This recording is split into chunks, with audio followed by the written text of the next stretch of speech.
BBC Urdu کے programme سیربین میں خوش آمدید. ہمارے لندن اسٹوڈیو سے میں ہوں عالیہ نازکی. انسداد دہشت گردی کی عدالت نے مشال خان کے قتل کے مقدمے میں مرکزی ملزم کو سزائے موت جبکہ دیگر 30 کو قید کی سزائیں سنائی ہیں. بلاسفیمی کے جھوٹے الزامات کا سدباب کیسے ہو؟ پاکستان کرکٹ بورڈ کے چیئرمین نجم سیٹھی نے BBC سے ایک انٹرویو میں کہا ہے کہ پاکستانی ٹیم T20 کے لیے تو تیار ہے لیکن ون ڈے کے لیے خود کو تیار کرنا ابھی باقی ہے. اور خلائی سیاحت کی طرف ایک بڑا قدم. دنیا کی سب سے طاقتور راکٹ کے کامیاب لانچ کے ساتھ مشہور کاروباری ایلون مسک کی سپورٹس کار خلا میں پہنچی.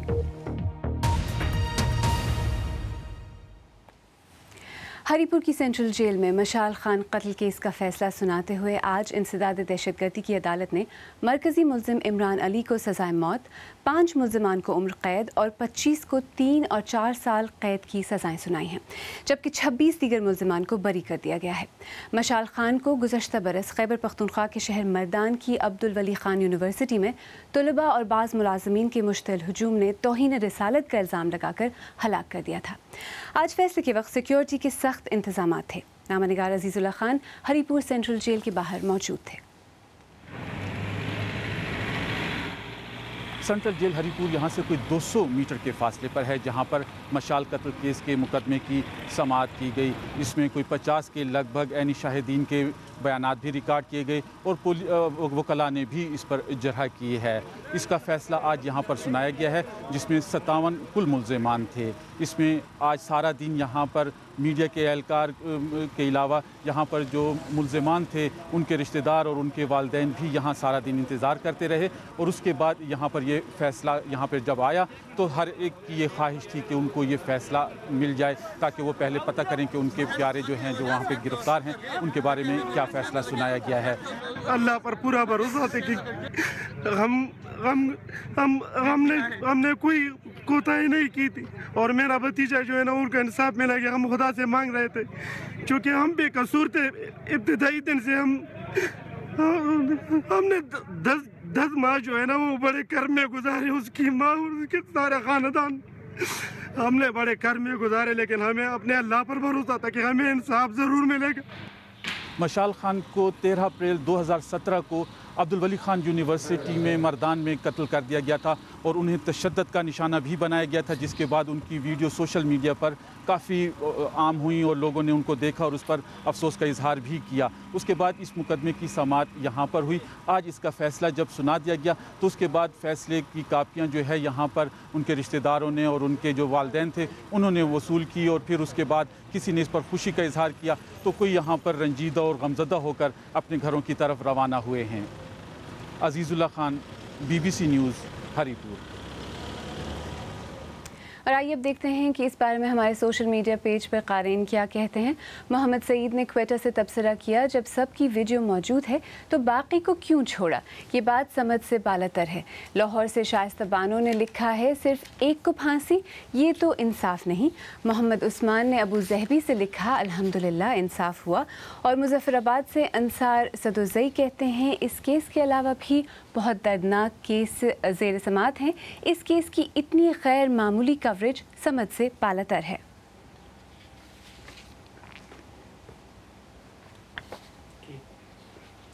انڈیا کی جنوبی ریاست تلنگانہ اور ملک کے کئی دوسرے علاقوں میں عورتوں کی بچے دانی غیر ضروری طور پر نکالنے کے لیے آپریشن کیے جا رہے ہیں تاکہ معاف کیجیے گا ہم یہ کہانی آپ تک پہنچانے کی کوشش کریں گے لیکن اس وقت فی الحال دراصل لاہور سے ہمارے ساتھ سینئر وکیل ربیہ باجوہ موجود ہیں. ان سے بات کرنے کی کوشش کرتے ہیں مشال خان کیس میں جو ورڈکٹ آیا ہے اس بارے میں. ربیہ سیربین میں خوش آمدید. پہلے تو یہی بتائیے کہ جو فیصلہ آیا ہے اس پر آپ کا کیا رد عمل ہے، آپ اسے کیسے دیکھتی ہیں؟ دیکھیے جو فیصلہ ہم نے دیکھا ہے جتنا اس میں ہم بالکل اس کو سمجھتے ہیں کہ ایک اچھا فیصلہ ہے کہ جس میں ایک جو مین ملزم تھا اس کو سزا ہوئی. اس نے بڑا بہیمانہ انداز میں ایک نوجوان کو شہید کیا تھا لیکن اس کے ساتھ ساتھ ہمیں یہ بھی تشویش ہے کہ بہت سارے لوگ اس قتل میں انوالو تھے لیکن اس طرح ان سب کی پکڑ نہیں ہو سکی. اس کے اوپر بالکل دیکھنا پڑے گا کہ اس کی کیا وجوہات ہیں اور اس کے اوپر جب چونکہ دونوں پارٹیز نے کہا ہے کہ ہم لوگ اپیل میں جائیں گے اور خاص طور پہ جو مشال کے والد صاحب ہیں انہوں نے کہا, ان کی فیملی نے کہا کہ ہم بھی اپیل میں جائیں گے اور ہم اس فیصلے کو چیلنج کریں گے, تو اس کا مطلب ضرور ہے کہ وہ لوگ اس فیصلے سے مطمئن نہیں ہیں اور ان کو پورا انصاف نہیں ملا. تو ہم یہ سمجھتے ہیں کہ اس کے اوپر وہ بھی اس فیصلے سے مطمئن نہیں ہے. جن 26 افراد کو رہا کر دیا گیا تھا, ان کی گرفتاری سے تو لگتا تھا کہ ان کا بھی کوئی کردار ہے, تو اس کے پیچھے کیا وجوہات ہو سکتی ہیں؟ انہیں اس طرح کیسے رہا کر دیا گیا؟ دیکھیے جی, ہم ادھر بیٹھ کے تو بالکل ایویڈنس کو تھریش تو نہیں کر سکتے, لیکن ایک بات یہ ہے کہ وہ تو عدالت نے دیکھنا تھا اور عدالت نے فیصلہ کرنا تھا کہ کیا جو ایویڈنس پیش کی گئی ہے وہ ایویڈنس ایڈمیسیبل ایویڈنس ہے, اور اگر ایڈمیسیبل ایویڈنس ہے تو اس کی کیا ورتھ ہے, کہ اس کے اوپر کتنی سزا دی جا سکتی ہے. لیکن اس کے ساتھ ساتھ میں یہ ضرور کہوں گی کہ چونکہ اب آپ نے دیکھا کہ اس کیس کے اندر میڈیا بھی تھا, ویڈیو کلپس تھیں, سوشل میڈیا تھا, اور بہت ساری ایسی ایویڈنسز ریڈیلی اویلیبل تھیں, تو ان سب کے ہوتے ہوئے اگر پھر بھی ملزمان بچ گئے ہیں یا ان کو پوری طرح سے جو وکٹمز ہیں ان کو انصاف نہیں ملا, تو اس کا مطلب ہے کہ یہ دیکھنا پڑے گا کہ کیا اس میں تفتیش ناقص تھی, یا پولیس کا اس میں کردار تھا, یا پروسیکیوشن کا فیلئر ہے, تو اس کو عدالتوں کو ضرور ایڈریس کرنا چاہیے. اور ہم یہ سمجھتے ہیں کہ اس طرح کے جو کرائمز ہیں, کرائمز اگینسٹ اسٹیٹ اور ہیومینٹی, ان کے جو ذمہ دار ہیں ان کو کڑی سے کڑی سزا ملنی چاہیے, تاکہ سوسائٹی کے اندر یہ بھی پوچھنا چاہ رہی تھی کہ بلاسفمی کے جو مقدمات ہوتے ہیں وہ ظاہر ہے کافی حساس ہوتے ہیں, لیکن بلاسفمی کے جو جھوٹے الزامات لگتے ہیں, کیا ان سے متعلق کوئی قانون ہے پاکستان میں؟ دیکھیے, آپ نے بالکل درست فرمایا کہ اس وقت یہ پوری جو سوسائٹی ہم سمجھتے ہیں وہ کچھ ایشوز کے اوپر انتہا پسندوں کے ہاتھوں یرغمال بنی ہوئی ہے, اور ان میں سے ہی ایک یہ حساس معاملہ بلاسفیمی کا ہے کہ جس میں ہم دیکھتے ہیں کہ ان کو بہت غیر منفی انداز میں اس کو استعمال کیا گیا, اور اس کا بڑا مس یوز ہوا, خاص طور پہ منورٹیز کے حوالے سے. مگر جہاں تک پاکستانی قانون کی بات ہے, اس کے لیے مطالبہ ضرور ہوتا رہا کہ اتنا ہی سخت قانون ان لوگوں کے لیے موجود ہونا چاہیے کہ جو اس طرح کے الزامات لگاتے ہیں, لیکن اس طرح کا کوئی سخت قانون اس مخصوص جرائم کے حوالے سے نہیں ہے. البتہ اور کیا لگتا ہے کہ جہاں تک موجود ہے قانون ہے, جیسے سیکشن غلط استعمال کا جو سوال ہے, اس کو روکنے کے لیے کیا کیا جا سکتا ہے؟ دیکھیے, میں تو اس میں سمجھتی ہوں کہ یہ سب سے بنیادی ذمہ داری ہماری ریاست کی ہے, کیونکہ ریاست کی یہ سراسر ناکامی ہے کہ وہ اس قسم کے جو اوفینسز ہیں اور یہ واقعات ہیں وہ انتہا پسندوں کے, کیونکہ ہمارا ریکارڈ رہا ہے کہ انتہا پسندوں کے ساتھ بلکہ اسٹیٹ ہم سمجھتے ہیں کہ ان کو پیٹرنائز کرتی رہی, اور مذہبی حوالوں سے جتنے بھی اس طرح کے معاملات ہیں, یہ بجائے اس کے کہ ریاست ہم یہ سمجھتے ہیں یا ہمارا قانون یا ہمارا ملک یہ سمجھتا ہے, حکومت یہ سمجھتی ہے کہ یہ جو انفرادی معاملات ہیں ان کو ایک ریاست کا معاملہ بنا دیا گیا, اور مذہب چونکہ آپ ہمیں دیکھتے ہیں کہ مذہبی ریاست ہے, جب تک ریاست کو مذہب سے علیحدہ نہیں کیا جائے گا, اور جب تک ریاست ان چیزوں لوگوں کی سرپرستی. جی, لاہور سے ربیہ باجوہ, ہم سے بات کرنے کا بہت بہت شکریہ. اور اب دیگر اہم خبروں پر ایک نظر. تائیوان میں حکام کا کہنا ہے کہ حوالین شہر میں کل رات آنے والے زلزلے کے نتیجے میں کم از کم 6 افراد ہلاک اور 200 سے زیادہ زخمی ہو گئے ہیں. 6.4 شدت کے اس زلزلے کے نتیجے میں بہت سی عمارتیں منہدم ہو گئی ہیں. اطلاعات کے مطابق امدادی ایجنسیاں ابھی بھی 80 سے زیادہ لاپتہ افراد کی تلاش کا کام کر رہی ہیں. امریکی نائب صدر مائک پینس نے کہا ہے کہ واشنگٹن شمالی کوریا کو اس بات کی اجازت نہیں دے گا کہ وہ ونٹر اولمپکس کا استعمال اپنے پروپیگنڈا کے لیے کرے. جمعے کو جنوبی کوریا میں ونٹر اولمپکس کی افتتاحی تقریب میں حصہ لینے سے قبل جاپان میں موجود مائک پینس نے کہا کہ شمالی کوریا خطے کے لیے خطرہ ہے. امریکی کمپنی اسپیس ایکس نے فالکن ہیوی نامی خلائی راکٹ کو فلوریڈا کے کینیڈی اسپیس سینٹر سے خلائی سفر پر روانہ کر دیا ہے. یہ راکٹ حجم میں بڑا ہے اور اسے سب سے زیادہ طاقتور قرار دیا جا رہا ہے. فالکن ہیوی اب دستیاب خلائی گاڑیوں میں سب سے زیادہ باصلاحیت ہے. اس مشن کا حتمی مقصد انسانوں کو مریخ تک لے جانا ہے.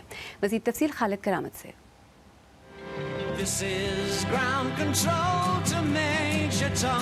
یہ کسی سائنس فکشن فلم کا منظر نہیں ہے. یہ خلا میں موجود ایک گاڑی ہے اور ایک مصنوعی خلا باز جو ایک ڈمی ہے, اور گاڑی میں گلوکار ڈیوڈ بوئی کا نغمہ چل رہا ہے, اور یہ سب زمین سے بہت اوپر ہے. یہ عجیب و غریب لیکن حقیقی تصویر فلوریڈا کے کینیڈی اسپیس سینٹر سے فالکن ہیوی نامی خلائی راکٹ کے خلا میں روانہ ہونے کے بعد منظر عام پر آئی. خلائی تحقیق کے اب تک کے سفر میں اس سب سے بڑے اور طاقتور راکٹ کی لانچ کو شٹل سسٹم کے لانچ کے بعد ایک گیم چینجر قرار دیا جا رہا ہے. اس کی ایک وجہ یہ بھی ہے کہ اس راکٹ میں لگے بوسٹرز زمین پر واپس آنے کے بعد دوبارہ استعمال کیے جا سکتے ہیں۔ 2 راکٹ کامیابی سے ایک ساتھ فلوریڈا میں اترے، تیسرے کو وہ کامیابی حاصل نہیں ہوئی اور وہ سمندر میں گر گیا۔ لیکن اسپیس ایکس جیسی کمرشل کمپنی کے لیے اتنے بڑے اور بھاری راکٹس کو خلا میں بھیجنا ایک بڑا کارنامہ ہے۔ Seeing the 2 boosters land synchronized, really just like the simulation. جس طرح سے دونوں راکٹ ایک ساتھ سنکرونائز طریقے سے لینڈ ہوئے وہ سیمولیشن میں ہی ہوتا ہے، حقیقت میں نہیں۔ اس کے بعد یہ ممکن لگتا ہے کہ ان بوسٹرز کو اس طرح کے تجربات کے لیے بار بار استعمال کیا جا سکتا ہے۔ جب انسان کی طرف سے مریخ کے بارے میں تحقیق کی تاریخ لکھی جائے گی تو اس تجربے کا ذکر سنہری حروف میں ہوگا، کیونکہ یہ ایسا تجربہ ہے جو خلائی تحقیق کو ایک نئی سطح پر لے گیا ہے۔ بی بی سی اردو کے پروگرام سیربین میں آگے چل کر دیکھیے گا۔ ہمارے پرانے بڑے سٹارز جو تھے وہ فیڈ اوے ہو رہے ہیں، تو ہم ایک نئی ٹیم گروم کرنی پڑ رہی ہے۔ پاکستانی کرکٹ بورڈ کے چیئرمین نجم سیٹھی ٹیم کی کمزوریوں کو دور کرنے کے لیے کن اقدامات پر زور دے رہے ہیں؟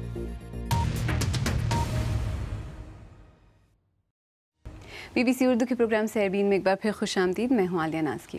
پاکستان کرکٹ بورڈ کے چیئرمین نجم سیٹھی پر اعتماد ہیں کہ پاکستان میں بین الاقوامی کرکٹ کی مکمل بحالی کو زیادہ سے زیادہ مزید 2 برس کا عرصہ لگے گا۔ نامہ نگار عمر دراز سے ایک خصوصی انٹرویو میں نجم سیٹھی کا کہنا تھا کہ رواں ماہ ہونے والے پی ایس ایل کے 3رے سیزن کا فائنل کراچی میں منعقد ہوگا، جس کی تیاری کی جا رہی ہے۔ کراچی میں کچھ ایشوز تھے، وہ انہوں نے ٹھیک کر لیے ہیں۔ ایز یو نو، رینجرز نے بڑی محنت کی ہے وہاں ٹیررزم کو ختم کرنے کی، اس لیے Karachi is a safe city now, and so we are ready to play in Karachi. تو اس کا بھی اسی طرح کا ماحول ہوگا جیسے لاہور میں تھا، سخت سیکیورٹی کے اندر؟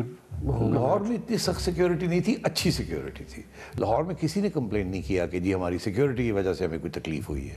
اسی طریقے سے ہم نے کراچی میں بھی یہی کوشش کر رہے ہیں کہ سندھ گورنمنٹ کے ساتھ اور رینجرز کے ساتھ مل کے اسی قسم کی گڈ ارینجمنٹس کیے جائیں جس میں حسب معمول کا کراچی کا کاروبار بھی چلے اور ہمارا میچ بھی ہو جائے سیکیورٹی میں۔ سو اس لاہور کے میچز کے بعد ایک جو تاثر سامنے آیا وہ یہ ہے کہ اتنی زیادہ سیکیورٹی کے اندر تو کوئی بھی آگے میچ کھیل لے گا، تو کانفیڈنس تو تب آتا ہے نا جب ہم اتنی زیادہ سیکیورٹی میں سب کھیلنے بھی آئے ہیں اور کسی کو تکلیف بھی نہیں ہوئی۔ دس از دا بیوٹی آف اٹ۔ سارا شہر چل رہا تھا۔ ابھی ٹیم جو ہے نیوزی لینڈ سے واپس آ چکی ہے، نیوزی لینڈ کی او ڈی آئی سیریز میں ٹیم ایک بھی میچ نہیں جیت پائی۔ جی ہاں، آپ نے دیکھا پی ایس ایل نے ہماری ٹیم کو T20 کے لیے تیار کر دیا۔ اب ہمیں اپنی ٹیم کو او ڈی آئی اور ٹیسٹ میچز کے لیے تیار کرنا ہے۔ ہو یہ رہا ہے کہ ہمارے پرانے بڑے سٹارز جو تھے وہ فیڈ اوے ہو رہے ہیں یا بوڑھے ہو رہے ہیں یا ان کے ریفلیکسز اتنے اچھے نہیں رہے جتنے پہلے تھے، تو اب ہمیں ایک نئی ٹیم گروم کرنی پڑ رہی ہے۔ ٹیسٹ میں تو ابھی بھی ہم اوکے ہیں، او ڈی آئیز میں کمزور ہیں، ون ڈے میں۔ اب ہم تیاری کر رہے ہیں ورلڈ کپ کی جو اگلے سال ہوگا، اس لیے سارا فوکس اس کے اوپر ہے سب۔ تو اس کی وجوہات آپ نے جاننے کی کوشش کی کہ کیوں پرفارم کیا، برا پرفارم کیا ٹیم؟ وہ اس کی رپورٹس جب آئیں گی تو پھر اس کو اسٹڈی کریں گے بھی، تو ٹیم واپس آئے گی، مینیجر کی رپورٹ آئے گی، مکی آتھر کی رپورٹ آئے گی، then we'll sit down and decide کیا غلطیاں ہوئیں، کیا ہوا، کیا نہیں ہوا، آگے کیا کرنا ہے۔ سر ہم چیمپئنز ٹرافی تو ہم لوگ جیت گئے، لیکن ابھی بھی جو لگتا ہے ایک تاثر وہ یہ ہے کہ پاکستانی کرکٹ ٹیم جو ہے وہ ماڈرن کرکٹ اس طرح کھیل نہیں پا رہی۔ آپ اس طرح کے ماڈرن کرکٹرز پروڈیوس نہیں کر پائے۔ نہیں ہو جائے گا، سارے اب ماڈرن کوچز ہیں، ماڈرن راستے ہیں، ہو جائے گا۔ مطلب وہ جو ایگریسو انٹینٹ کے ساتھ باقی ٹیمز کھیلتی ہیں، 300 کا سکور ہو رہا ہے، اور یار پتہ نہیں کیوں آپ اتنی نیگیٹو تھنکنگ کر رہے ہیں۔ اس وقت آپ کی ٹیسٹ ٹیم بھی جو ہے وہ بھی ہم ٹیسٹ پہ نمبر 1 پہ آ چکے ہیں with in the last 12 months، اور ون ڈے میں بھی آ چکے ہیں اور T20 میں بھی آ چکے ہیں، تو اتنی نیگیٹیوٹی کی کیا ضرورت ہے؟ یہ لاہور میں جو میچز ہوئے ہم نے کروائے، اس کے بعد اب آپ کیا سمجھتے ہیں کہ اس وقت صورتحال کیا ہے؟ پاکستان کتنی جلدی ایک سیریز ہوسٹ کرنے کی پوزیشن میں ہوگا بغیر؟ دیکھیے یہ اس کے 3-4 پہلو ہیں، میرا کنٹرول صرف ایک پہ ہے۔ ایک تو یہ ہے کہ اوور آل سیکیورٹی سچویشن ملک میں کیسے بہتر ہوتی ہے، بہت بہتر ہو گئی ہے۔ تو جنرلی میں سمجھتا ہوں کہ اگر ہم اسٹیڈیمز تیار کر لیں تو آہستہ آہستہ we can open them up. ہماری ساری ڈومیسٹک کرکٹ ہوتی ہے، کوئی ایشو نہیں، everything is fine. So میں یہ سمجھتا ہوں کہ ان دا نیکسٹ 2 years میکس فل فلیش کرکٹ کی ریسٹوریشن ہو جائے گی۔ کرکٹ بورڈ کے چیئرمین نجم سیٹھی سے امید دراز نے بات کی۔